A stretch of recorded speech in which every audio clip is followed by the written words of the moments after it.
Bueno, pues ahora entiendo que sí que veis todos mi pantalla, ¿verdad? Si os parece, damos comienzo a la sesión. Lo primero que me gustaría es daros las buenas tardes a todos.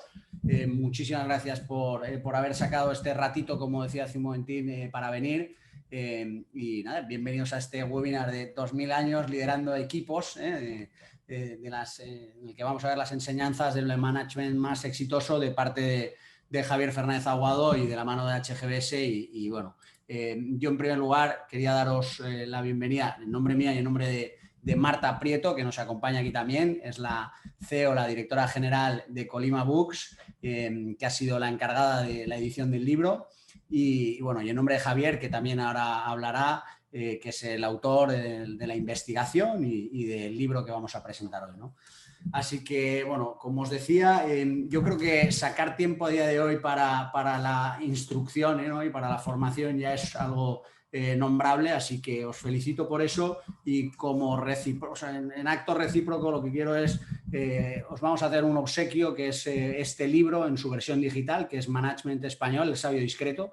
Es un análisis de toda la teoría de Javier, en el que se hace una comparación muy sugerente de todos los modelos publicados por Javier frente a modelos de los últimos 200 años de historia de los principales autores de management. Entonces, yo creo que os va a ser útil para poder identificar autores relevantes y modelos relevantes para vuestra gestión en el día a día. Así que ahora os lo enviaremos por email y además Marta me consta que os va a hacer un detalle que ahora diremos un poquito más para adelante y que espero que sea también de vuestro agrado. Así que sin más, os pongo en contexto del por qué este webinar, ¿no? Porque hay gente que nos conocéis y nos conocéis mucho, pero otras personas que no nos conocemos. Y para los que no nos conocéis, HGBS somos una firma de transferencia tecnológica. Nosotros básicamente nos dedicamos a ayudar a gerentes y a mandos intermedios en todos sus procesos, sus tareas de dirección, fundamentalmente con el objetivo de crecer, ¿no?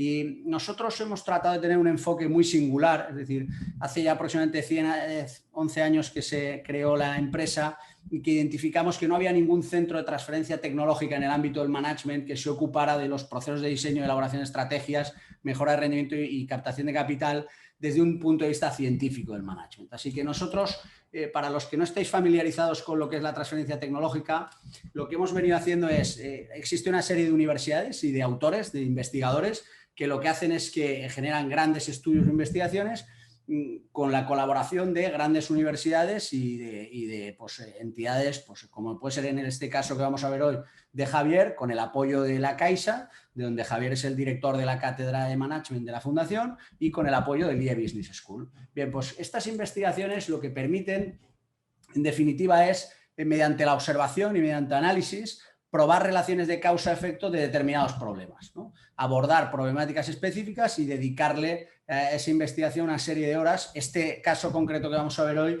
y nos lo confirmará Javier, pero tiene más de 3000 horas de investigación a la espalda con multitud de viajes y de búsqueda documental. Bien, con esa información, ¿qué es lo que se genera? Al final, lo que hace el investigador es que genera paradigmas, genera modelos de interpretación de la realidad, de cómo ver el mundo con novedades o entendiendo mejor qué causa qué cosas, y lo que hace es que le permite generar teorías o herramientas válidas para establecer qué causa qué y por qué. Es decir, son capaces los investigadores, a la luz de una serie de datos nuevos, de decir, oye, ante tal situación debes de hacer esto. Bien, a colación de esto, pues por ejemplo, para los que no lo hayáis hecho ya, os propongo que os leáis La soledad del directivo, Liderar en un mundo imperfecto, El idioma del liderazgo. Es decir, son algunos títulos de Javier en los que él aborda de manera muy sistemática teoría de gobierno, organizaciones y personas, y en el que marca muy bien qué causa qué y por qué, y por lo tanto qué debéis de hacer ante determinadas situaciones. HGBS, ¿qué es lo que hacemos? Lo que hacemos es lo mismo que con Javier, con multitud de autores, y nosotros hacemos investigación de campo propia, y lo que hacemos es que investigamos y diseñamos cómo aplicar y cómo transferir esa innovación a la gestión del día a día de las empresas. Es decir, investigamos de manera continuada diferentes teorías, fuentes, marcos conceptuales que se desarrollan desde el punto de vista científico, y lo que hacemos es que diseñamos soluciones específicas para los problemas de gestión de las empresas con las que operamos nosotros en el día a día, ¿no? Bien, al final, ¿qué adquiere el cliente cuando adquiere conocimiento, ¿no? Cuando aplica metodologías? Lo que hace es implicar, o sea, hace I+D+I, en este caso de gestión y dirección. ¿Eso qué beneficios tiene? Pues soluciones innovadoras a problemas de gestión, tomas de decisiones más seguras, mejoras de rendimiento, ahorros de tiempo, en definitiva, incrementar la eficiencia. Bien, en este marco, HGBS lo que hemos venido haciendo en los últimos 11 años es crear metodología, concretamente 9 modelos propios metodológicos que nos han permitido generar mejoras de resultados en nuestros clientes a través de un modelo que es un poco por lo que se nos conoce, que es el consortium, y otro modelo muy concreto que es el de la línea de creación de valor. Bien, pues a colación precisamente de este último modelo, en este último modelo tiene una parte que se encarga del riesgo de la gestión del talento. Bien, hoy el seminario en el que estamos hoy precisamente... el seminario en el que estamos hoy precisamente Javier en su investigación aborda de lleno este tema de la gestión del talento haciendo una investigación sobre 266 papas y un numerosísimo, una cantidad de figuras enorme dentro de organizaciones de la Iglesia Católica, explorando más de 50 organizaciones dentro de la Iglesia Católica y centrándose en el estudio finalmente de 72 fundadores. Bien, lo que se ha hecho ahí es recoger una serie de hábitos operativos, de atributos, de habilidades de gestión y se habla de cosas que tienen resultados positivos y negativos. Nosotros en ese marco es en el que lo que hacemos ahora y lo que vamos a hacer hoy en este webinar es divulgar parte de ese estudio científico y sobre todo estamos ansiosos de oír las conclusiones de Javier de algunos de las investigaciones que ha hecho, ¿no? Esto a nosotros nos sirve para generar una serie de servicios que ofrecemos a nuestros clientes y dentro de esos servicios lo que eso nos ha permitido, aplicando esta ciencia, pues proyectarnos internacionalmente, trabajar en más de 193 proyectos en la actualidad con 11 años y bueno, haber trabajado en más de 35 sectores de actividad en multitud de tipos de empresas, esto simplemente a título de que lo sepáis, y haciendo proyectos algunos muy emblemáticos, pues desde trabajar con mucha empresa industrial hasta hacer, colaborar en proyecciones de un aeropuerto o de las pistas de esquí más altas del mundo. Bien. Hoy yo me quiero centrar más en la figura de Javier. Javier, tras más de 10 años de trabajo como directivo y como empresario, es en la actualidad director de la Cátedra de Management de la Fundación Bancaria La Caixa, es el socio fundador y el presidente de Mindvalue, es director de investigación de UCIN y es director de procesos de coaching ejecutivo de esta casa, de HGBS. Tiene una vastísima experiencia en el ámbito de los servicios profesionales para la alta dirección. Está considerado uno de los mayores expertos contemporáneos en gobierno, organizaciones y personas, entre los 5 pensadores y speakers más solicitados.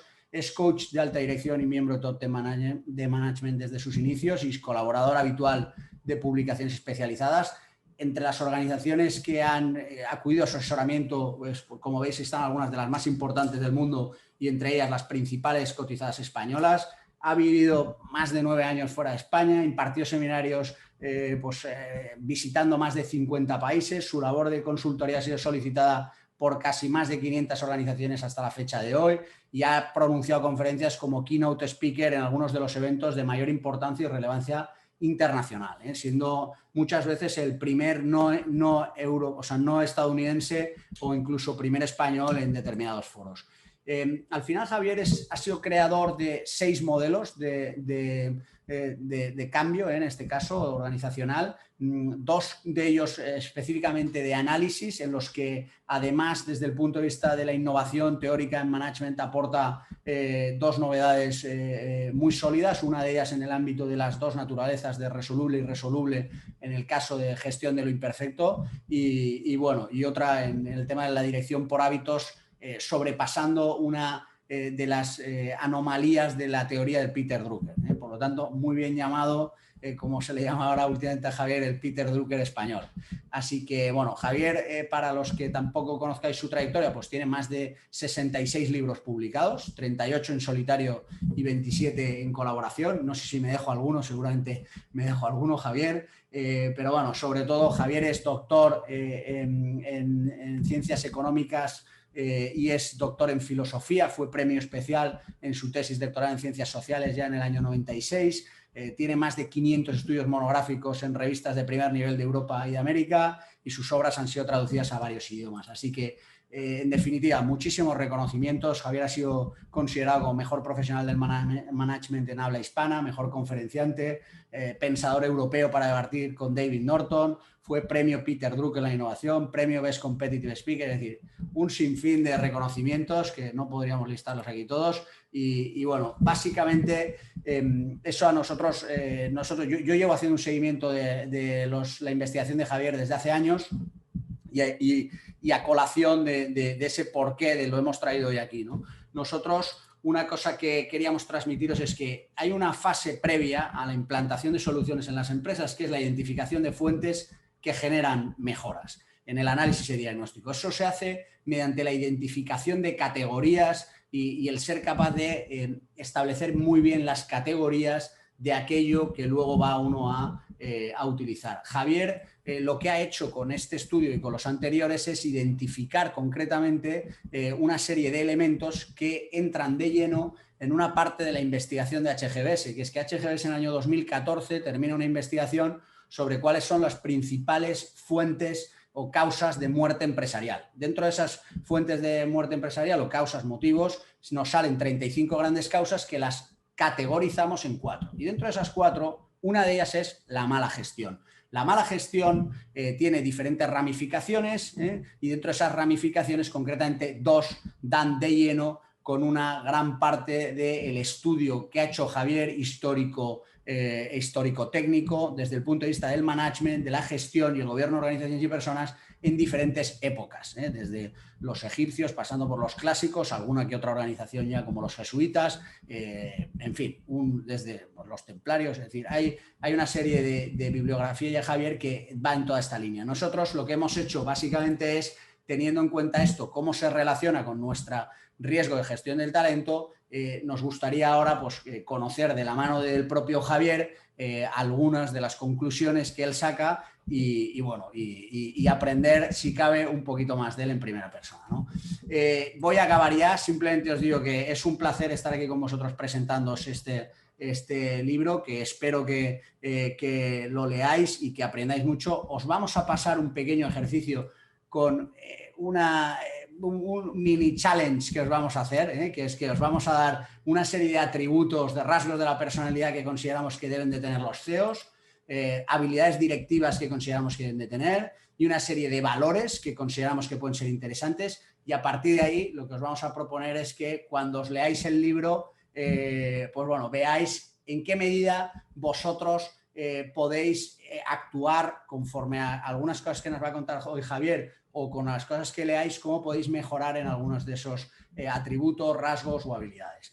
Así que no me voy a extender más, simplemente os traslado nuestra propuesta. La propuesta es que tengáis información sobre los modelos de management, que os lo vamos a regalar, que podáis, leyendo el libro, hacer un buen estudio sobre ese management de la organización más longeva de la historia. Y para el que se quede con más hambre y tenga más ganas, hemos preparado un programa de formación para aplicar esas enseñanzas del management de la organización más longeva de la historia. Es un programa de formación in company que se da en 1 hora. Estaremos atentos a cualquiera que nos lo queráis pedir, y el que ya de verdad quiera dedicarse a fondo y profundizar en el tema, hemos preparado también un servicio de coaching de alta dirección dirigido por Javier para acompañar en ese desarrollo de habilidades. Así que yo me callo ya, no robo más tiempo y te doy paso a ti, Marta, como directora de la editorial, para que nos cuentes un poquito más sobre el libro y ya demos paso a Javier. Un abrazo y ya nos seguimos viendo por aquí. Buenas tardes a todos. Muchas gracias, Ricardo, y muchas gracias a HGBS por invitarme. Me hace mucha ilusión participar en este foro. Os doy la enhorabuena por este tipo de iniciativas. Creo que son tremendamente oportunas e interesantes para todos. Yo, bueno, igual que vosotros, también tengo 11 años de vida como empresa. Fundé este proyecto con un propósito muy claro. Ahora que hablabas de los valores, ¿no?, que vosotros promocionáis, pues nuestro propósito es difundir valores, conocimiento con valores en la sociedad. Y voy a ser muy breve porque del libro os va a hablar largo y tendido. En fin, nunca va a ser suficiente porque tenemos un ratito, pero para eso tenéis el libro a vuestra disposición, pero va a hablar Javier de él. Yo simplemente voy a hablar en esta ocasión muy brevemente de 3 valores que creo que tiene este libro y la razón por la cual, en fin, para mí es un honor editarlo, pero por la cual yo os animo a haceros con un ejemplar de este magnífico título y disfrutarlo, que por esa razón pues hemos hecho todos nuestra parte del trabajo. El primer valor es que es un ejercicio, es un trabajo muy original, nunca se había hecho un proyecto tan ambicioso, solo al alcance de alguien como Javier, que Ricardo lo ha presentado fenomenal y os dais cuenta pues de, en fin, de las habilidades que ha cultivado y de lo trabajador que es Javier, y analizar 2000 años de historia, pues como os decía, es un proyecto de envergadura. La segunda razón es que es un proyecto tremendamente interesante. El devenir de una institución como la Iglesia Católica, 2000 años de historia son nuestra historia, es el pilar fundamental de nuestra civilización y por lo tanto es un ejercicio, es un libro con unos datos tremendamente enriquecedores de historia, pero a la vez transmitidos pues como lo hace Javier, que es un gran comunicador, de una forma amena, fácil, con esa selección que ha descrito también Ricardo, de ser capaz de entre pues tantos líderes y fundadores y representantes pues, de las distintas instituciones de la Iglesia Católica, bueno, pues seleccionar los que por alguna de sus cualidades o razones pues merecía la pena pues en este trabajo hablar sobre ellos y profundizar un poquito más, ¿no? Y el tercer valor que quería transmitiros respecto a este trabajo es que creo que es un viaje al que os invita o nos invita Javier, apasionante, para cualquiera que está en el mundo de la empresa, porque ya habéis visto por todo el, en fin, todo el gran trabajo que lleva a sus espaldas Javier y lo que le queda, porque ya sabemos, en fin, que es imparable. Pues todo el que esté en el mundo de la empresa y quiera seguir formándose en liderazgo y en todo lo que tiene que ver con el management, que es un arte realmente que bueno, pues requiere toda una vida. Bueno, pues Javier nos hace más fácil el trabajo porque él ha extraído pues unas enseñanzas y unas cualidades del auténtico líder perfectamente ilustradas pues con anécdotas y con las historias de toda esta gente tan interesante, que ya os digo que creo que, o sea, su forma de enfocar y estos aprendizajes y los conceptos de management que tiene este libro, creo que no los vais a encontrar. En fin, no me atrevería a decir que ningún libro, pero es difícil que la calidad de las enseñanzas de Javier podéis encontrarlas en otro sitio. Y todo esto presentado, bueno, pues como os digo, en un título magnífico, interesantísimo, en fin, que os va a aportar muchísimo y por eso os animo a haceros con él. Nuestro trabajo como editores ha sido bueno, pues hacernos cargo de la enorme responsabilidad que representaba esto. Lo hemos editado con todos los recursos a nuestro alcance, con una edición que sé que Javier ha quedado contento y por lo tanto yo también, con ilustraciones a todo color. Ha quedado un libro muy bonito que merece la pena tener y tenerlo a mano para leer y releer.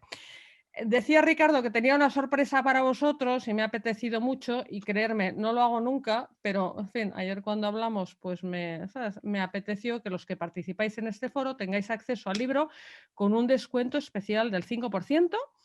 Y es muy fácil, lo podéis comprar en nuestra página, eso sí lo compráis en Editorial Colima, aunque el libro por supuesto está disponible en todas vuestras librerías habituales, en Amazon, en todos los sitios de compra de libros. Pero si entráis a partir de ahora hasta las 12 de la noche en el enlace que os están poniendo ahora en el chat, lo vais a tener con este descuento especial. También si no tenéis el enlace, si os olvidan, tal, si entráis en la página de Editorial Colima, el código para el descuento, acordaros, es 2000 años, 2000 el número y años, la palabra años, sin espacio entre medias. Y creo que he dicho todo lo que quería decir Ricardo, porque yo he oído varias veces a Javier, pero nunca me canso de oírle. Y además siempre cambia su discurso porque es inagotable, fuente de conocimiento y sabiduría, y estoy, pues una vez más, ya te digo, encantada de estar aquí escuchando esta ponencia. Muchas gracias. Fantástico. Pues muchas gracias, Marta. Y nada, si os parece, yo creo que sin más dilación, Javier, estamos impacientes por oírte y porque nos cuentes más sobre la investigación, ¿no? Así que adelante, por favor. Bueno, pues muy buenas tardes y buenos días para quien nos acompaña desde el otro lado del charco, que como decía antes Ricardo, al menos desde Chile. Esta mañana precisamente hablaba yo con amigos míos allí en ese maravilloso país. Bueno, muchas gracias Ricardo por la amabilísima presentación y gracias Marta por vuestro extraordinario trabajo, que lo ha sido, para hacer también formalmente una obra sumamente apetecible.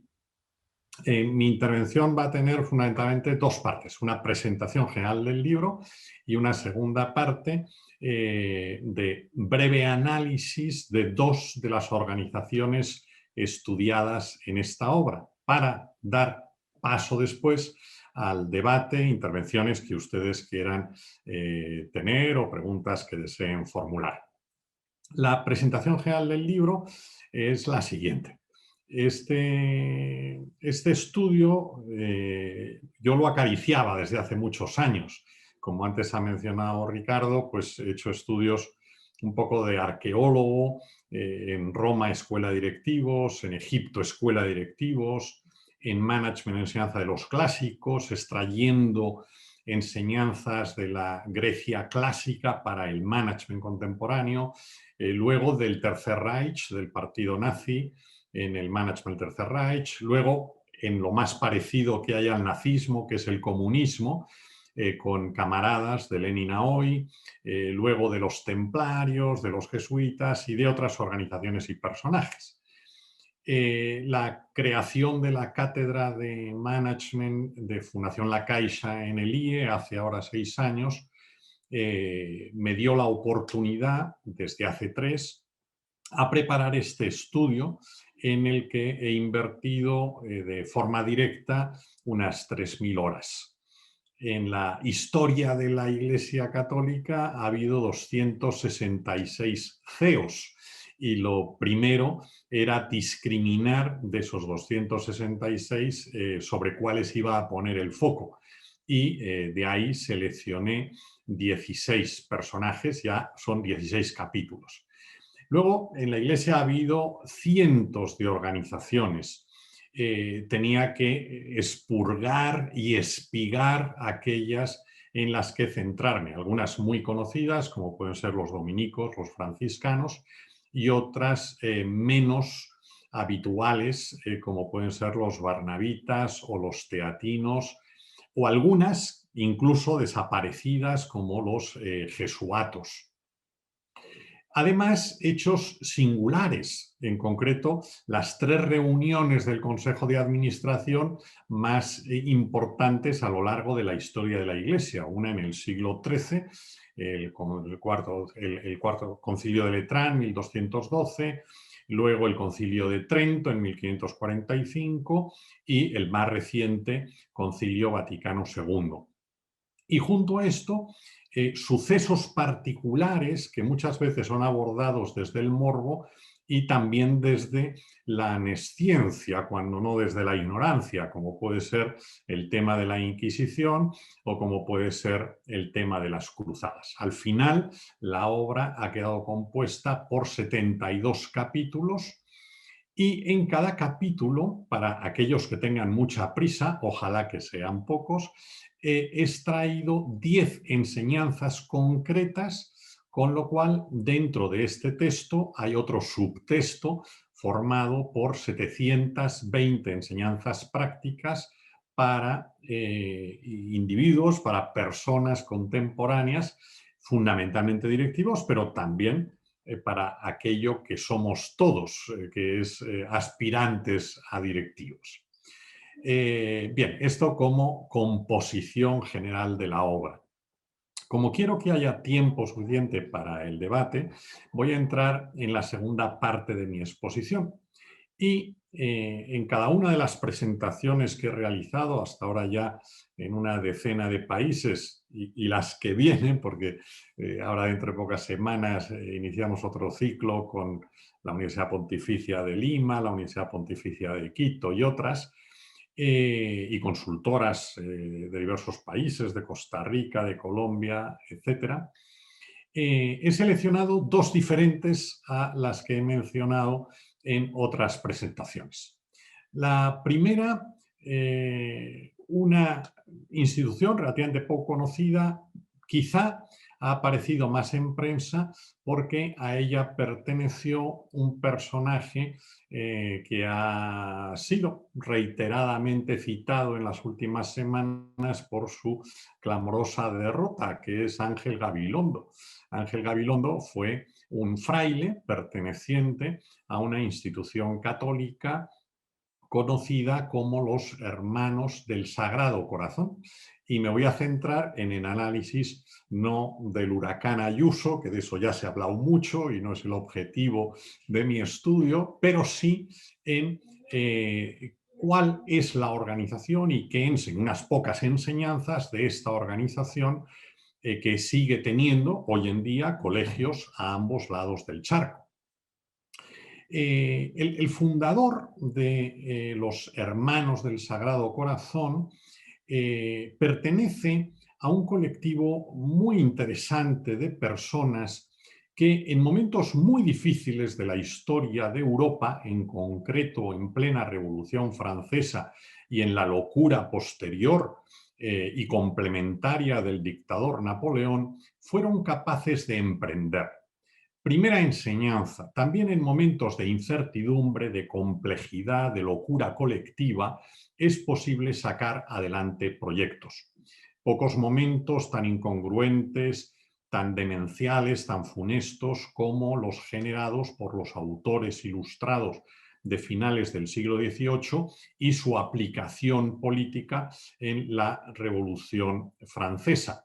Hay personajes que la promovieron, por ejemplo, Manuel Kant habla en uno de sus libros, en La Paz Perpetua, libro muy interesante y además de los pocos que se entienden de este autor que escribió mucho y casi todo incomprensible. La Paz Perpetua tiene varias ventajas, uno que es un libro breve, otro que es un libro que en gran parte se puede entender y tiene la peculiaridad divertida de que el título del libro procede del pub, del bar donde Kant iba a beber cerveza.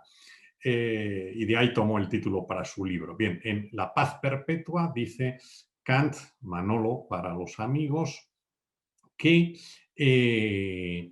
a pesar de la cantidad de muertos provocado por la revolución, sería deseable que eso sucediese en todos los países. Esto lo dijo en plena efervescencia, quizá también etílica, porque tiempo después, con más objetividad, se puede llegar a la conclusión de que aquella locura colectiva tuvo alguna ventaja, pero también realizó un destrozo social, no solo en la Vendée, sino en muchas regiones de Francia, absolutamente histérico. Bien, en medio de ese caos, de esa incertidumbre muy superior a la actual pandemia, hay personajes como André Coindre, que es el fundador de los Hermanos del Sagrado Corazón. Repito, en medio del caos hay gente que mantiene la cabeza serena, la voluntad fuerte para lanzar proyectos. No es el único.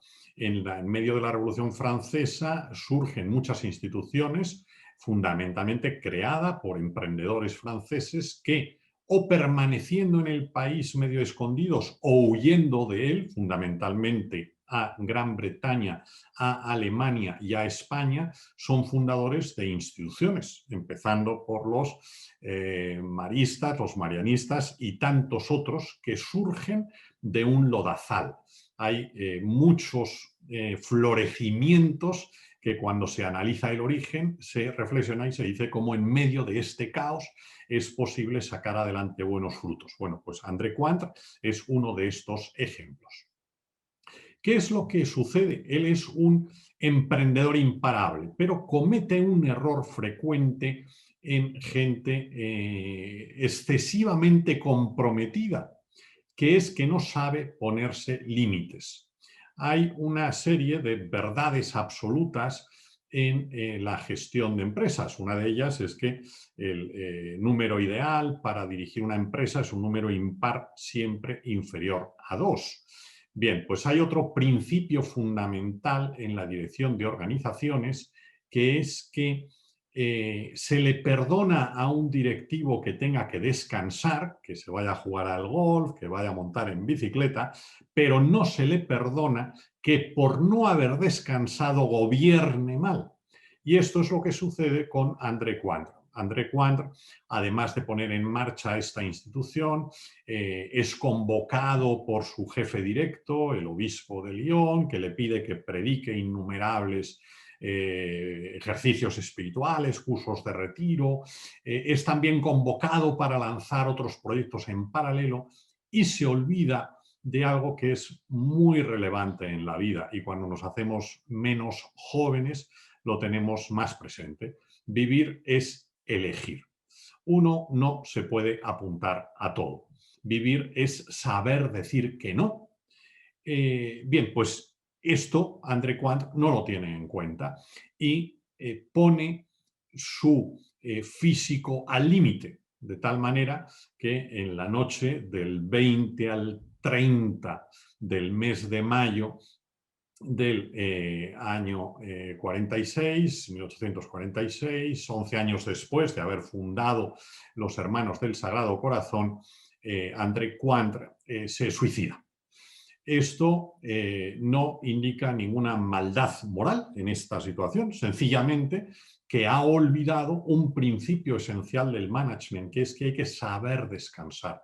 La vida es un equilibrio armónico y cuando no nos esforzamos por mantener ese equilibrio armónico de la familia, el ocio, el trabajo, el estudio, etcétera, pues la vida se complica y lleva a situaciones lamentables. Esta misma mañana hablaba con una persona, un gran deportista muy conocido, que me ha pedido un asesoramiento porque quiere convertirse en conferenciante y está en una gran experiencia profesional de transformación de deporte de élite a ser conferenciante. Y salían algunos nombres de deportistas de élite que han acabado en la pobreza, que han acabado suicidándose, que han acabado pues prácticamente pidiendo en la calle, ¿no? ¿Por qué? Pues porque no han sabido gestionar su vida. Y no nacemos personas, tenemos que irnos haciendo personas. Y esto exige determinados principios de management que, repito, a veces no se tienen en cuenta. Muerto André Quant, esta organización que ya está en marcha se plantea cómo continuar y dicen, bueno, pues vamos a nombrar a su hermano. François Vicent Quant es nombrado el segundo fundador de esta organización, pero este personaje padece también un cierto desequilibrio, que es el conocido como mal de piedra. Hay gente que piensa que constituir una empresa es construir muchos edificios. Hay gente que considera que el tema inmobiliario es esencial. No nos olvidemos, es decir, el negocio es el negocio y las piedras las pondrá otros o las pondrá uno, pero hay que tener cuidado para que el factor inmobiliario no nos descentre. A lo que estamos tuerta, ¿no? Que dice el refrán español, ¿no? Bueno, pues François Vicent se pierde por el mal de piedra y lleva prácticamente a una crisis económica cuasi irreversible a la organización que fundó su hermano. Segunda enseñanza, tenemos que centrarnos, no le podemos dar a todo. Hay un refrán que me enseñó mi mujer, que me ha enseñado tantas cosas en la vida, que es que mucho y bien el pájaro no vuela. Y tenemos que centrarnos en dónde hay que volar, porque mucho y bien, repito, como dice el refrán, el pájaro no vuela. Se encuentran en la necesidad de buscar un tercer directivo y buscan a un tercer personaje, que en este caso es tocayo mío, se llama Javier. Pero Javier, teniendo toda la buena voluntad del mundo, no tiene capacidades de liderazgo, porque no todos saben hacer de todo, no todos sabemos hacer de todo. Y este personaje, el hermano Javier, no tiene la preparación directiva suficiente. Y por fin, en este caso no es a la tercera, sino a la cuarta, aparece el hermano Policarpo. El hermano Policarpo ya es una persona equilibrada, con sentido común, con experiencia práctica, con experiencia directiva, con mucho sentido común y es capaz de encauzar el desarrollo de los Hermanos del Sagrado Corazón. Organización, repito, que hoy en día pilota, timonea docenas de colegios en diversos países del mundo con gran eficacia y servicio a la colectividad. Bien, última enseñanza que extraigo ahora mismo en esta ponencia o comentario abuela pluma, es que no debemos desanimarnos. Los buenos proyectos siempre encuentran cauce. Hay veces, he dirigido un par de centenares largo de proyectos de viabilidad, hay gente que piensa que los proyectos no salen por falta de financiación. No, los proyectos buenos salen. Los que no salen son los proyectos que no tienen un valor añadido, porque la financiación acaba apareciendo, más aún en estos tiempos en los que si hay algo que sobre es efectivo. Bien, pasamos a la segunda organización que quería mencionar en esta breve charla. Pegamos un salto en el tiempo. Nos vamos a finales del siglo XI y nos vamos, en este caso también, a Francia, porque Francia es una tierra de mucho emprendizaje. Casi siempre para bien y algunas veces no tan bien, pero en este caso también es para bien. Nos encontramos en Francia en un concilio menor, el concilio de Clermont, en el que Urbano II, Papa Urbano II, año 1095, grita al acabar esa reunión de la Iglesia, dice Deus lo vol. Dicho de otra manera, Dios lo quiere. ¿Qué es lo que Dios quiere? Pues que le vayamos a dar caña al moro, tema muy presente en estos días, ¿no? Bueno, pues en este caso el moro no está muy cerca, sino que el moro está muy lejos porque el moro está en Tierra Santa. Hay mucha efervescencia en la Europa medieval y efectivamente se lanzan. Y se lanzan de tal manera que en muy poco tiempo, en 4 años, sin disponer ni de aviones, ni de barcos, ni de internet, ni de tantas cosas que nos parecen imprescindibles, en el año 1099 Jerusalén es tomada al asalto por tropas cristianas. En este equipo de gente que llega allí hay un personaje, un francés, que se llama Hugo de Payns. Hugo de Payns es un intraemprendedor. Es un personaje que sabe descubrir negocio. Y llega a la siguiente conclusión. Vamos a ver, hemos extendido el ámbito, digamos, cristiano, va a haber muchas peregrinaciones, pero aquellos europeos que lleguen a Acre y a Jaffa, desde allí a Jerusalén, van a tener que superar muchos obstáculos y se inventa un prosegur. Un prosegur de época. Estamos en el año 1118. Él hace su plan de viabilidad y una de las primeras conclusiones a las que llega es que si queremos que un proyecto funcione, necesitamos encontrar gente mejor que nosotros mismos, cosa que no es difícil. Y él vuelve a Francia y se pone a seleccionar colaboradores. Los colaboradores no los elige al azar. No es el primero que se anuncia en LinkedIn, bueno, en el LinkedIn de la época, sino que él va buscando talento. Talento que no es genialidad, talento que no es conocimiento de idiomas, talento que no es sabiduría, talento es saber responder a las necesidades de nuestro puesto de trabajo, de nuestra responsabilidad. Yo he comentado en broma y en vera que en una universidad con la que colaboré hace muchos años, lo mejor de aquella universidad era la conserje, muy por encima del rector y de todo el cuerpo directivo, ¿no?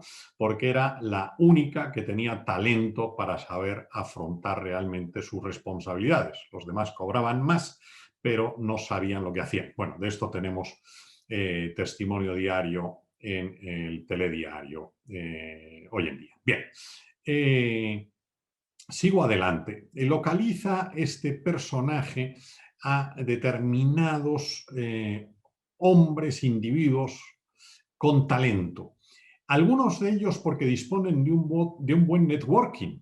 Y esto es tener talento. Conocer personas es tener talento. Uno de ellos es nada más y nada menos que el tío del principal coach del siglo XVIII, de Bernardo de Clairvaux, Bernardo de Claraval, a quien dedico también otro capítulo en este libro, autor de uno de los mejores libros de management que se han escrito en la historia, de Considerazione, libro que yo recomiendo, pero solo a aquellos que manejen el latín, que hoy en día no es todo el mundo. Bien, sigo adelante. Este personaje que él elige, Bernard, es tío de Bernardo de Claraval y le pide a su tío, oye tío, hazme una gestioncilla, porque la burocracia no es un problema solo contemporáneo, el vuelva usted mañana no es solo un problema de la administración española, sino que también existía en la administración francesa y en este caso vaticana de la época.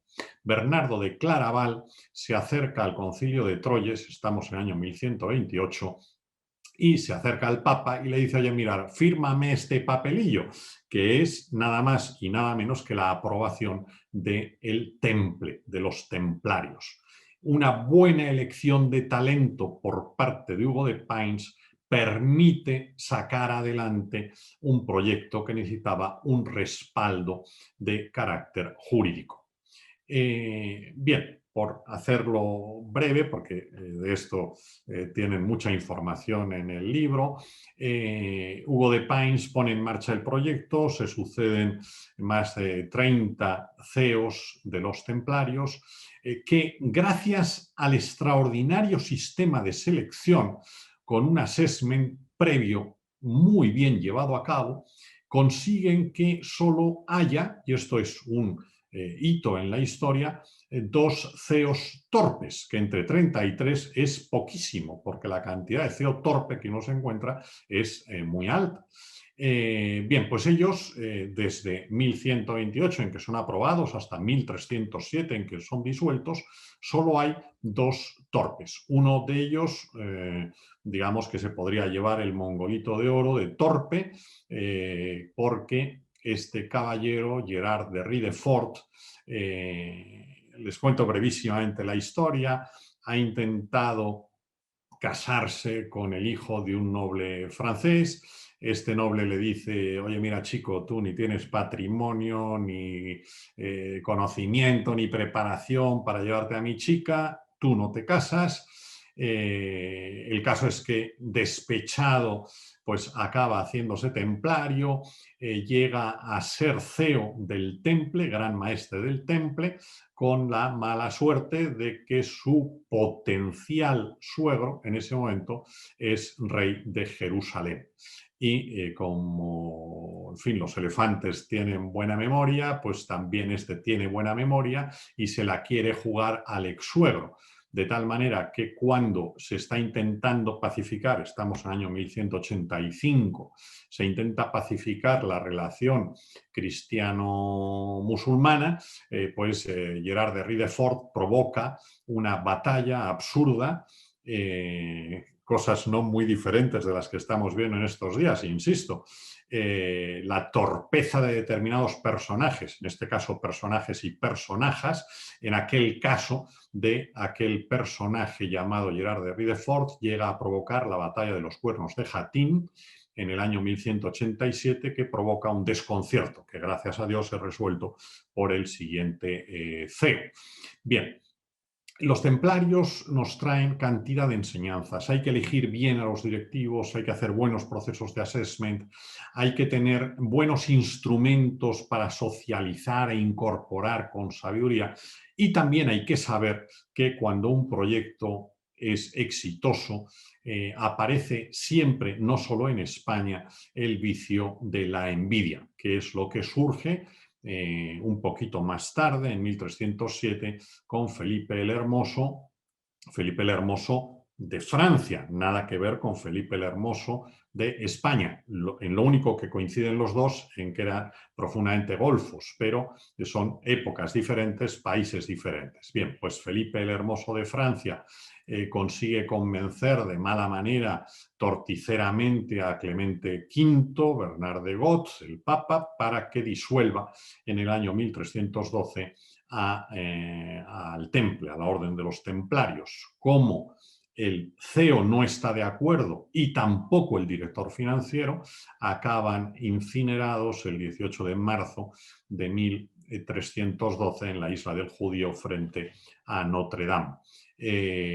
Hay que procurar llevarse bien con los reguladores, porque el que dispone del BOE, sea en la Francia del siglo XIV o sea en la España contemporánea, tiene un poder absoluto. Bien, como ven, he espigado a vuela pluma, a uña de caballo, algunas enseñanzas de estas dos organizaciones y creo que lo más relevante puede ser las intervenciones que ustedes tengan a bien hacer. Y como bien decía Ricardo, a petición de diferentes directivos, se está acabando de perfilar un programa de formación para abordar temas desde la sucesión en la empresa familiar a la selección de directivos y muchos otros temas, partiendo de los ejemplos extraídos de estos 2000 años de experiencia directiva en una institución tan interesante, tan bien documentada como es la Iglesia Católica. Muchas gracias y Ricardo, quedo en tus manos. Muchísimas gracias, Javier. Interesantísimo lo que nos has contado, ¿eh? Yo tomo nota, ¿eh?, de lo de fijar límites al trabajo, ¿eh? y cuidar las horas, ¿no? Yo creo que importantísimo lo que has dicho y también lo de la selección. Yo, si os parece, bueno, plantearía, yo tengo alguna cuestión que sí que me gustaría hacerte después de haber revisado primero el libro y luego haber leído ya con más calma, sin tanta prisa como el año pasado, pero sí me gustaría hacerte alguna cuestión de algún personaje que has analizado en el libro y, por supuesto, dar la palabra a todo el que quiera hacer alguna pregunta, o bien se abre el micro y formula la pregunta, o bien la pone en el chat y la podemos hacer.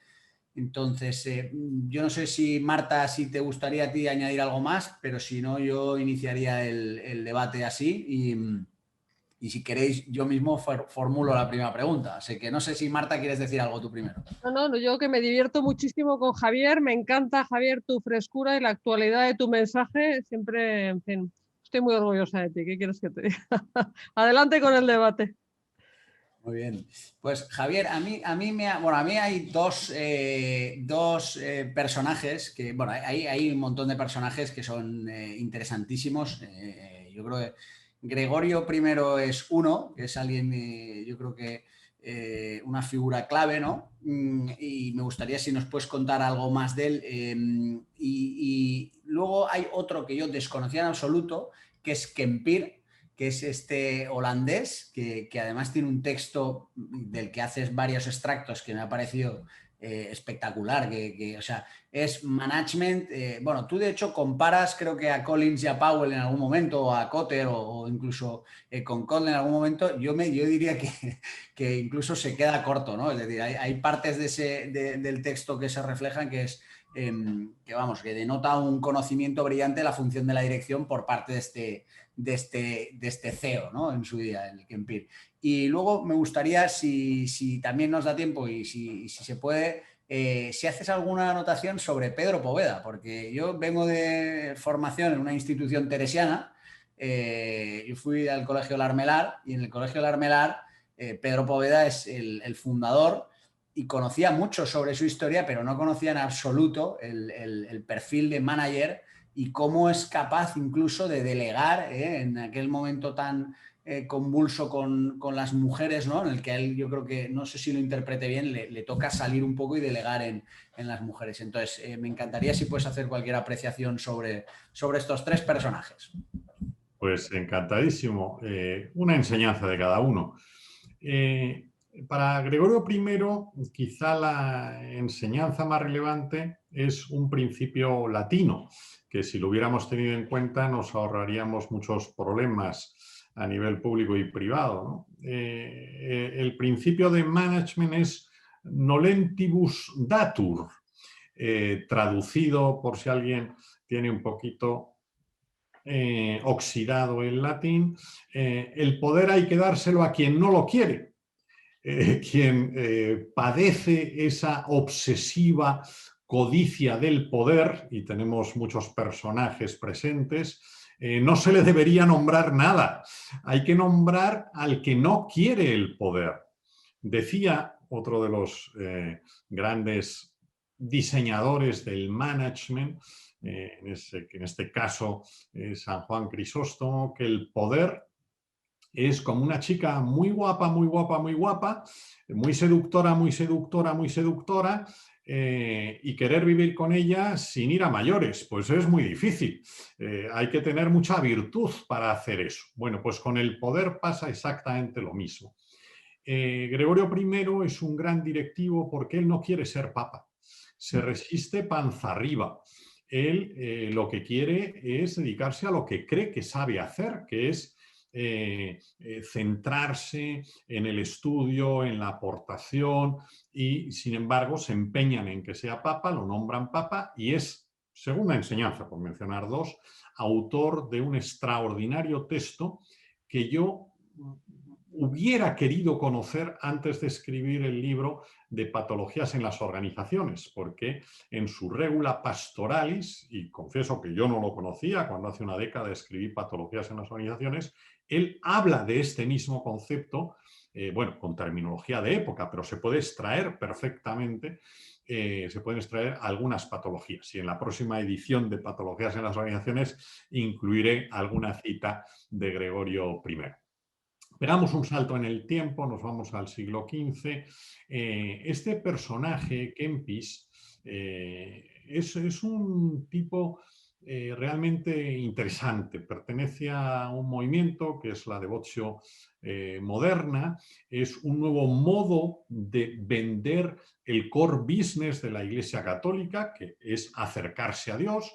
Se ha hecho de una manera, digamos, peculiar, diciendo quien quiera realmente acercarse a Dios, pues que se vaya del mundo, que se introduzca en un convento, en un monasterio. Bueno, pues más innovador, porque es anterior a los jesuitas, precisamente hoy está comenzando el año ignaciano. Bien, pues anterior a él, Kempis escribe un libro precioso, un libro que está repleto de apotegmas para la vida diaria y para la vida directiva. Menciono alguno de ellos. Uno que me parece extraordinario, dice: no pongas tu paz en la boca de los hombres. Hay muchas personas que viven preocupadas por el qué dirán. Mi socio y amigo José Aguilar dice que a él no le importa el qué dirán, que a él le importa el qué dicen. Bueno, pues es una chanza, ¿no? No hay que preocuparse ni por el qué dirán ni por el qué dicen. Hay que tener la conciencia tranquila cuando uno actúa, y lo único que nos debe importar es ese pequeño senado que debemos ir componiendo de personas cuya opinión nos resulta relevante. Pero el que digan algo, si es que basta salir de la habitación para que alguien te critique.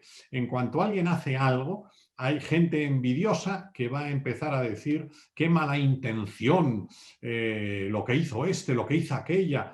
Bueno, pues hay que hacer oídos de mercader. Y este es un consejo del Kempis, así llamado, autor holandés.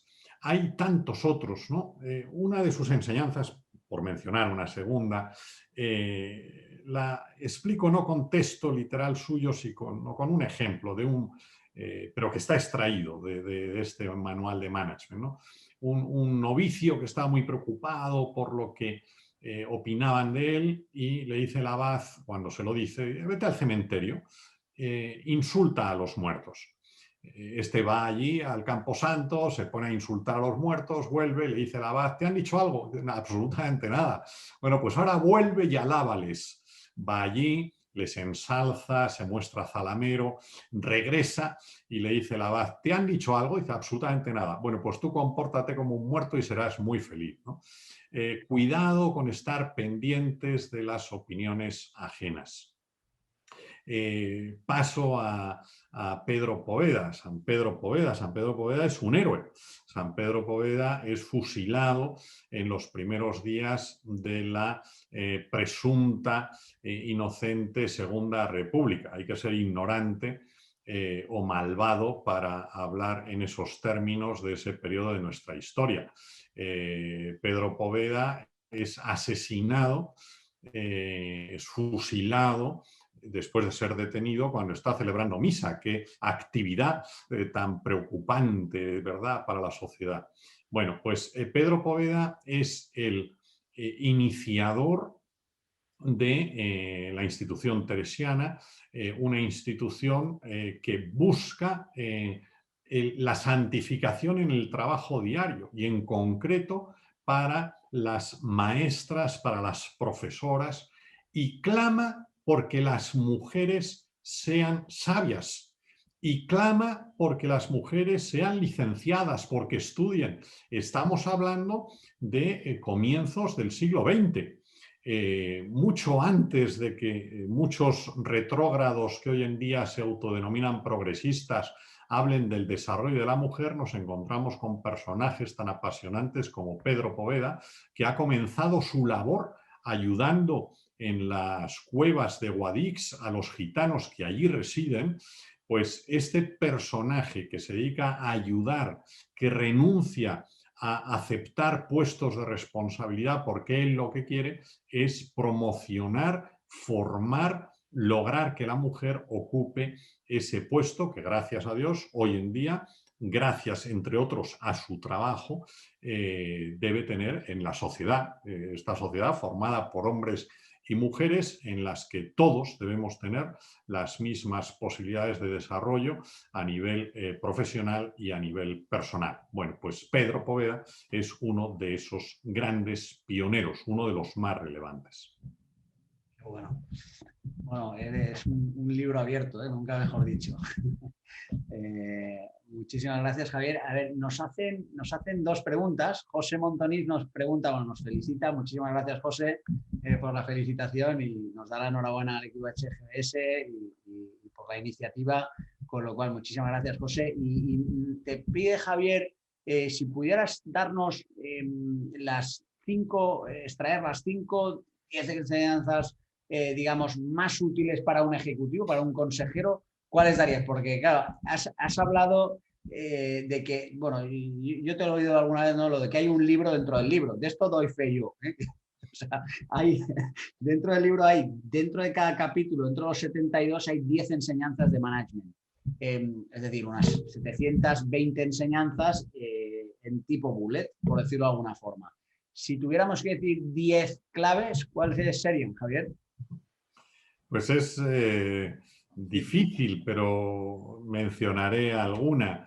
Una muy relevante es que no hay que llegar primero, pero hay que saber llegar, como dice la ranchera. Hay gente que quiere ser la más rica del cementerio y esto es una solemne estupidez.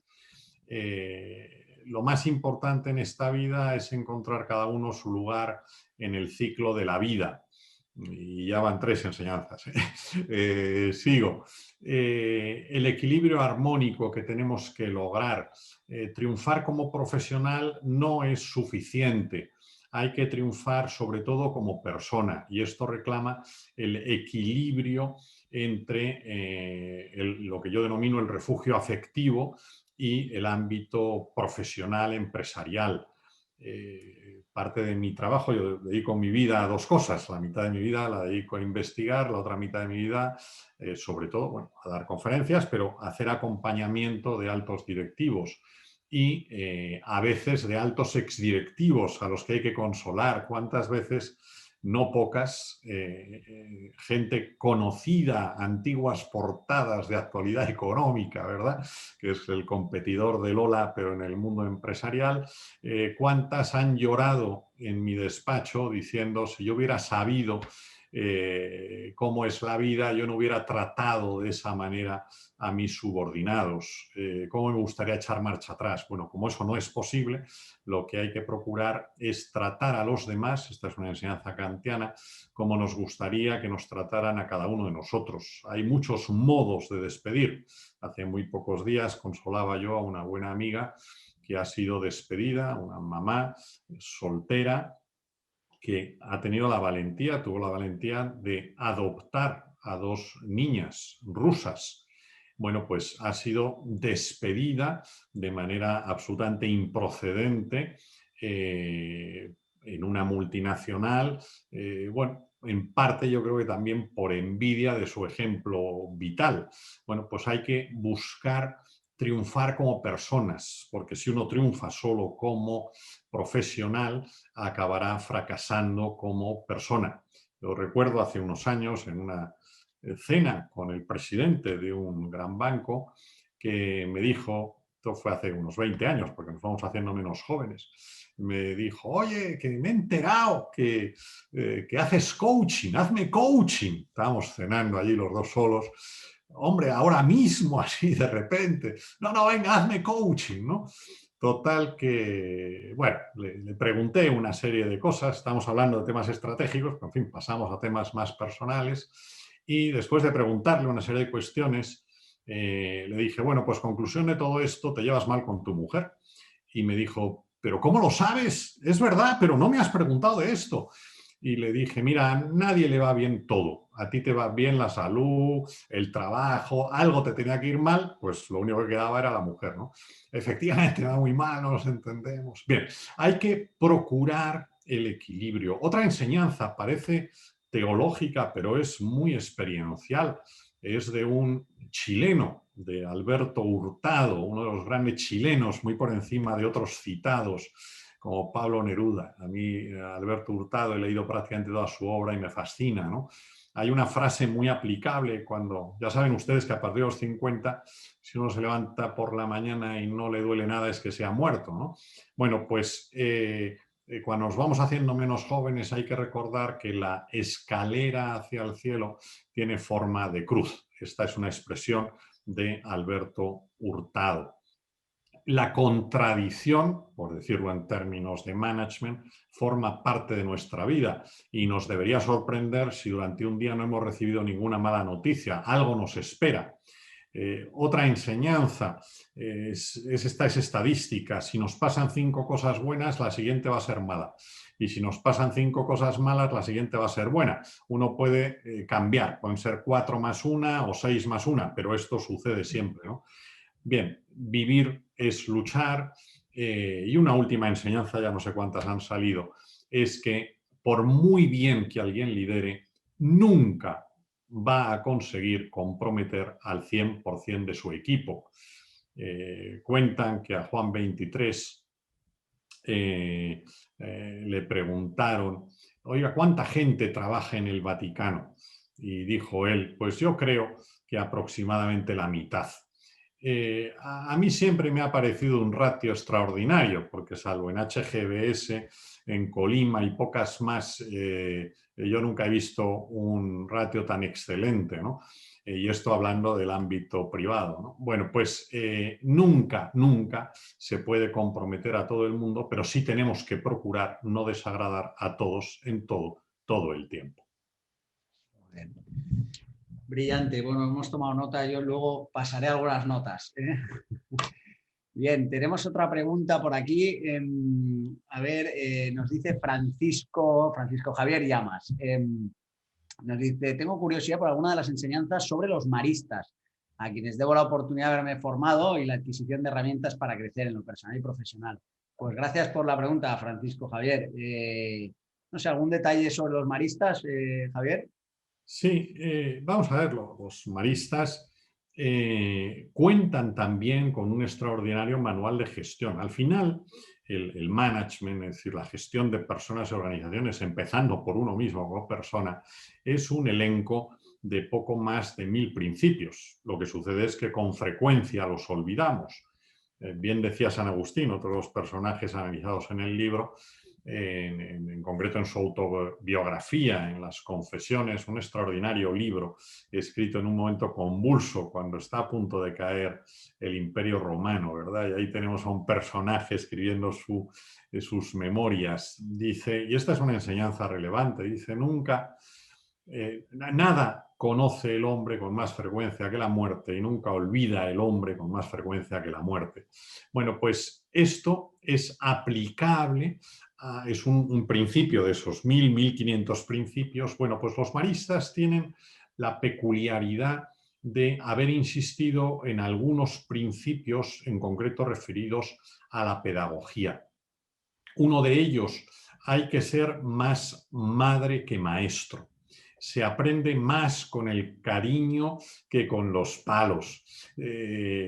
Traducción libre del famoso más moscas se pescan con un dedal de miel que con un litro de vinagre. Bueno, pues todo ese, digamos, acervo de conocimiento pedagógico amable a la vez que exigente, nada que ver con las tonterías que hoy dice una tal Celá, ¿verdad? Estamos aquí hablando de cosas serias.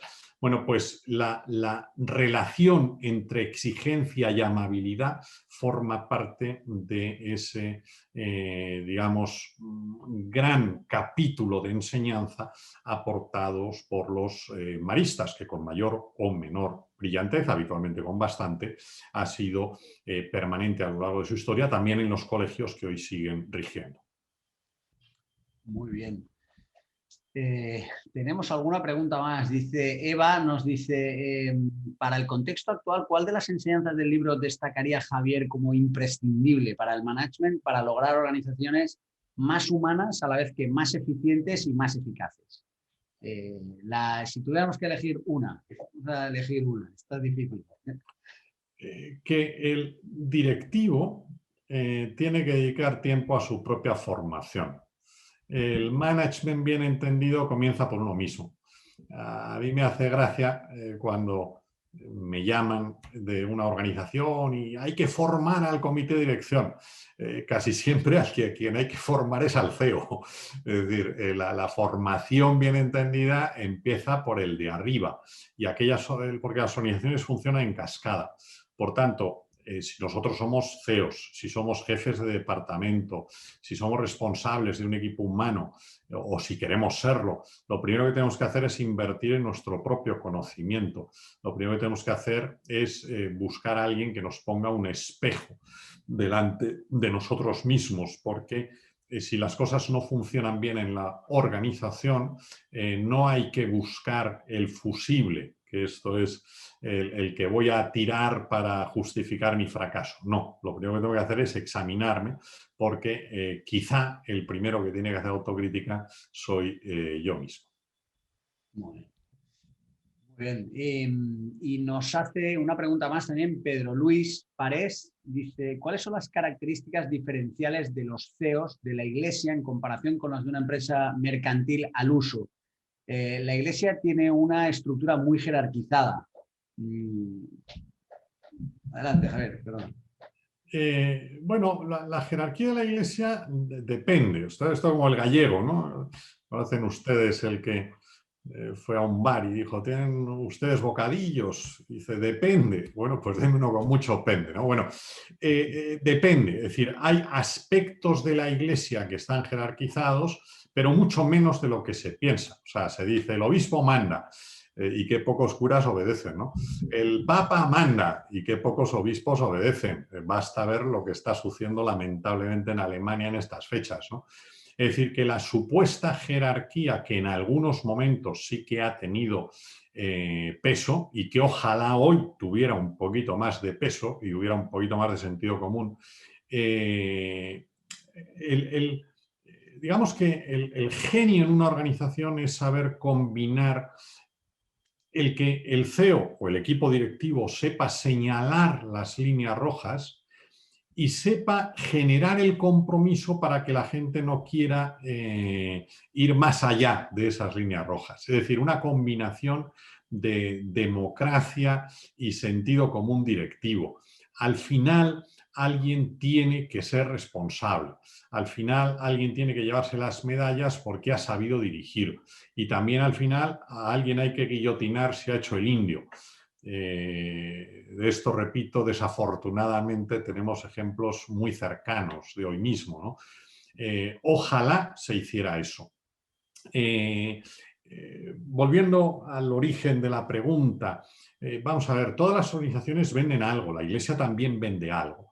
La Iglesia lo que vende son, y lo digo con el máximo respeto, son servicios de salvación. Es decir, todo ser humano con un mínimo de sentido común y antes de tomarse 6 whiskies en estómago vacío o de ser un cara dura como Harari, cree en el más allá. Es decir, la creencia en la trascendencia forma parte del ser humano normal. Otra cosa es la formulación que cada uno tenga de ese más allá. Bueno, lo que la Iglesia hace es ofrecer servicios de salvación y decir, oiga, si usted quiere llegar al cielo, si usted quiere conocer al Creador, pues yo le ofrezco esta modalidad o esta otra. Está vendiendo un servicio de lo mismo que te ofrece el BBVA o CaixaBank o Bank Inter, servicios financieros. Te están ofreciendo más o menos lo mismo con diferentes modalidades. Bien, ¿cuál es la diferencia? Que en la Iglesia, además de ese objetivo, de ese core business, hay un elemento que trasciende, que es intangible, porque es la relación con Dios. Eso no forma parte de una empresa, pero sí forma parte de la Iglesia. Pero prescindiendo o poniendo entre comillas ese aspecto, que no es menor, el directivo de cualquier institución, sean los mercedarios, los teatinos o los barnabitas, por citar 3 de las antes mencionadas, tiene que tener una preparación de management porque al final está gobernando personas. Evidentemente no está vendiendo chorizos, no está vendiendo frigoríficos, pero también tiene que tener un ROI. ROI que no es el número de convocados, sino que es el número de personas a las que ofrece sensatamente sus servicios. Fenomenal. Más cosas. Nos dice Óscar por aquí. Bueno, si os parece, son y cuarto. Marcamos 90 minutos, con lo cual hay un par de preguntas más. Si os parece, hacemos estas 2 preguntas y lo dejamos, ¿vale? Lo digo por respetar los tiempos de la gente. Óscar Rivas nos dice, bueno, buenas tardes, gracias por la iniciativa, ganas de leer el libro, poder seguir creciendo en management. ¿Qué otras religiones o culturas serían objeto de estudios parecidos? Gracias de nuevo por la enseñanza continua. Bueno, esta si quieres la respondo yo, Javier, aunque esta es rápida. Javier tiene dentro de esos 66 libros, Óscar, y bueno, y a todos los que os puede interesar, en el libro que os hemos regalado, en este libro en la versión digital, veréis que se hace un extracto, un listado de todos los libros publicados por Javier hasta 2019, con lo cual nos faltaría únicamente el de 2000 años y no sé si el de jesuitas estaba incluido, pero en ese contexto verás que Javier tiene obras como Management, la enseñanza de los clásicos, Egipto, Escuela de Directivos, Roma, Escuela de Directivos, un estudio sobre los templarios, tiene, como ha dicho él al inicio, un estudio sobre el management del Tercer Reich, un estudio sobre el management de los bolcheviques, en este caso de los estados comunistas. No sé si me dejo alguno, Javier, pero vamos, y bueno, y no sé si pues también estás preparando algún estudio adicional, si quieres continuar tú. Sí, volviendo al origen de la pregunta, efectivamente, es decir, casi todas las religiones tienen algo que enseñar, o todas, y el modo en que se organizan. Algunas deberían hacer más autocrítica que otras, sobre todo porque es muy fácil denunciar y muy complicado aportar soluciones. Por ejemplo, en la religión comunista, que aunque no lo parezca es una religión, porque el comunismo lo que te pide no es solo el cuerpo, sino también el alma. Bien, pues en el comunismo, en esa religión que es el comunismo, hay unos principios que es que Lenin, Vladimir Ilich Ulyanov, es el que lo decide todo. A mí me hace gracia cuando hay gente que tienen que ser o ignorantes o perversos, que llevan una camiseta con el grabado de Stalin, de Lenin, del Che Guevara, de Castro, de cualquiera de otros de estos criminales, ¿no? Lenin mandaba telegramas, y yo en mi libro recojo la literalidad de algunos, donde aseguraba fusilad, ahorcad, pero hacerlo públicamente para que nadie se atreva a enfrentarse a mí. Eso es la religión comunista, ahora presentada mediante franquicias que engañan a algunos, ¿no? Lo que denuncia el comunismo es muy interesante. Lo que aporta el comunismo es lamentable. Un dato, en 6 meses Lenin ordenó más asesinatos que los zares en 80 años. Por tanto, oiga, usted me está haciendo muy bien en denunciar los crímenes de los zares, pero cuando llega usted, en vez de vivir como prometió que iba a vivir, se construye usted un chalenga a la pagar. Es decir, usted me está tomando el pelo, ¿no? Es decir, lo primero que tiene que hacer usted como directivo es darme ejemplo, no me pida cosas que usted no está dispuesto a asumir. Bueno, pues esto es lo que pasa en la religión comunista, pasa exactamente en la religión nazi, pasa también en los orígenes del protestantismo. Yo le dedico al libro un capítulo a este caballero denominado Lutero.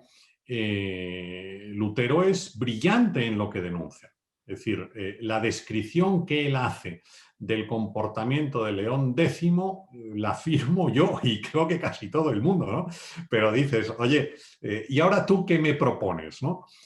No, pues yo ahora te propongo que el que decide todo soy yo. Es decir, el que había dicho que estaba muy mal aceptar la interpretación del jefe, es decir, del CEO, del Papa, resulta que condena a muerte a cualquiera que se atreva a rechazar su interpretación. Dices, oye, pues para este viaje no hacían falta estas alforjas, ¿no? Hasta el punto que cuando hay un levantamiento basándose en sus principios en los Landers alemanes contra los señores, que es lo mismo que él ha hecho, él reúne a su equipo, empezando por Federico, por el conde, y dice, oye, mandad a vuestras tropas y arrasad a esos que se atreven a negar mi autoridad y la vuestra, ¿no? Dices, oiga, ¿en qué quedamos? ¿No? Es decir, si es posible criticar, será posible que critiquemos todos, o es que solo puede criticar usted y los demás tienen que callarse ante sus principios, ¿no? Por tanto, vuelvo a algo mencionado antes. El management bien entendido empieza por uno mismo. Es decir, lo primero que tenemos que hacer es ser ejemplares si estamos promoviendo, en este caso, pues una nueva religión, sea el caso de Lutero, por no hablar de las incongruencias del gran Mahoma. Pero, en fin, de esto quizá no es el momento, habría que hacerlo sin grabar, ¿no? Muy bien. Bueno, a ver, teníamos otra por aquí de Javier Barranco. Dice, ¿cómo está trabajando la Iglesia en el contexto de la digitalización que hoy en día está haciendo transformar todo, nos está haciendo transformar todas las compañías? No sé si... Pues vamos a ver, la Iglesia es una organización que una de sus mayores grandezas es la variedad. Es decir, cuando uno conoce, sea los maristas, los marianistas, Somstad, Hakuna, Jesu Comunio, es decir, tantos movimientos que hoy en día están surgiendo, descubre la capacidad de renovar, de innovar. También lo están haciendo a nivel digital y es realmente apasionante la cantidad de cosas positivas que uno puede descubrir, por ejemplo, en YouTube.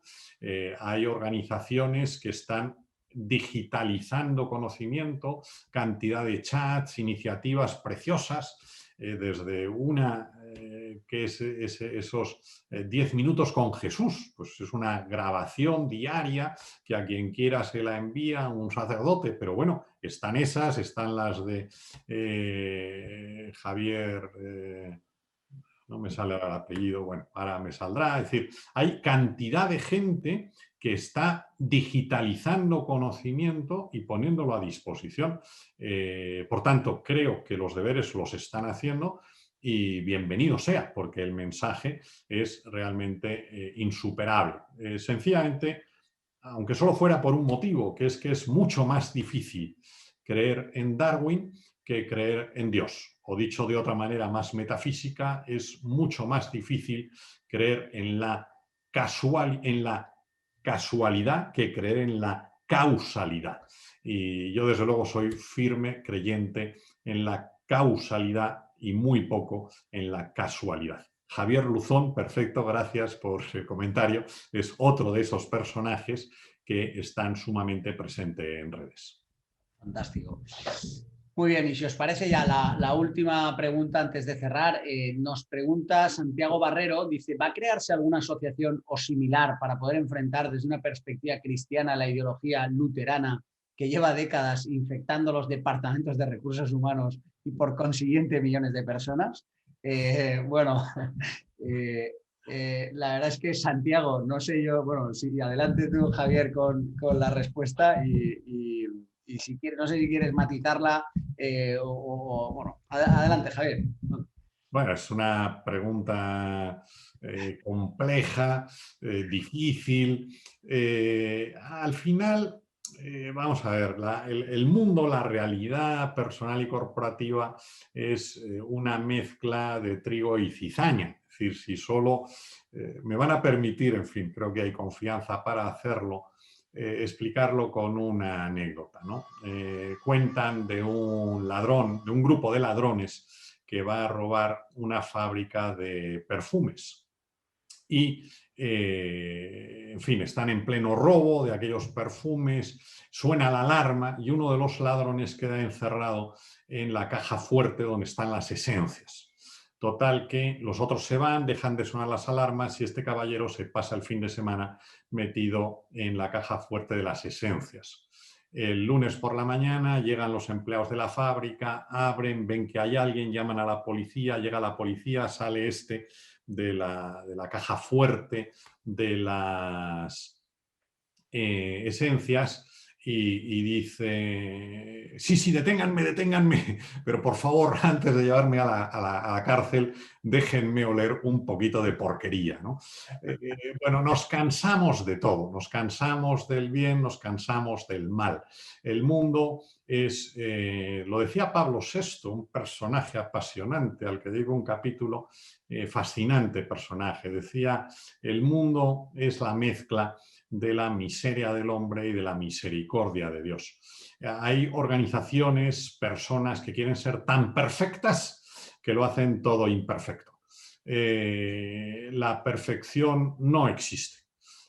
Yo cuando me presentan a alguien que me dice, no, es que esta persona no tiene mácula alguna, ¿no? Esa persona solo hubo una y murió hace 2000 años y se llamó Jesucristo, ¿no? Todo el mundo, absolutamente todo el mundo, tiene algún muerto en el armario. Bien inspeccionados, todos merecemos 2 años de cárcel, ¿no? Y esto cualquiera de nosotros, vulgares ciudadanos o cualquier fundador de cualquier institución religiosa. Por mucho que los agiógrafos intenten vender imágenes perfectas hasta lo inaudito, ¿no? La perfección en esta tierra no existe y en las organizaciones tampoco. Por tanto, es maravilloso intentar crear micromundos mejores, intentar mejorar los departamentos de recursos humanos, pero hay que saber que nuestra situación temporal, nosotros somos muertos de vacaciones en este mundo, pues hace que tengamos que estar gestionando permanentemente las complejidades y eso hace quizá nuestra vida más apasionante. Lo otro sería tal vez más aburrido. Muy bien. Bueno, pues oye, con esto acabamos ya. Muchísimas gracias, Javier, por tu intervención. Es un gustazo enorme oírte y leerte siempre. Así que nada, os agradezco muchísimo a todos también el que hayáis estado aquí compartiendo este ratito con nosotros. Os invitaremos a nuevos webinars que hagamos más adelante. Y por supuesto, preguntaba José si tendríamos la grabación, la tenemos, José, con lo cual os la hacemos llegar a todos. Y nada, además, Colima ha tenido el detalle este de, bueno, de poder generar más acceso al libro si lo deseáis, el que no lo tenga todavía. Y vamos, en definitiva, bueno, yo creo que ha sido un ratito súper agradable, hemos aprendido un montón, como siempre, con Javier. Así que os mando un cordial saludo a todos y nada, y estamos atentos a vernos próximamente, ¿eh? Un abrazo a todos y gracias Marta y gracias Javier y gracias a todos. Gracias. Muchas gracias. Hola. Adiós. Muchas gracias a todos. Un saludo.